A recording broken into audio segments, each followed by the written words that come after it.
இந்த நாட்டுக்கு யாரு இளவரசன் அப்படின்னா நான் தான், நீ தான் கண்ணு அப்படின்னா. எங்க அப்பா இல்லாததான் அரசு சும்மாத்துல உட்காந்து நான் தான் நல்லது கடத்தல பண்ணுவேன். அதனால எங்க அப்பா மாதிரி நானு என் கூட நீ படுத்து தாண்டி ஆகணும். ஆமா அத்தோட வாழ்க்கை எங்க இருக்கு நான் இங்க பாருங்க. ஒண்ணு அவங்க 2 பேரும் இங்க இருக்கணும், இல்ல நான் உங்க கூட இருக்கணும். அவங்களா நானா? பொட்டு பூவால நீ எதுக்கு போற? நீ என்னோட சந்தோஷமா இரு. அந்த அவங்க வேணும்னு ஆசி பெத்த தரதலை விடவே மாட்டேன். அப்படியா?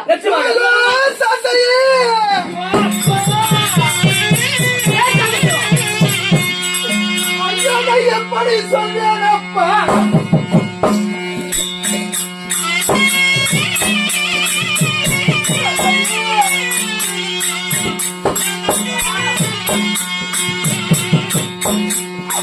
எனக்கு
I'm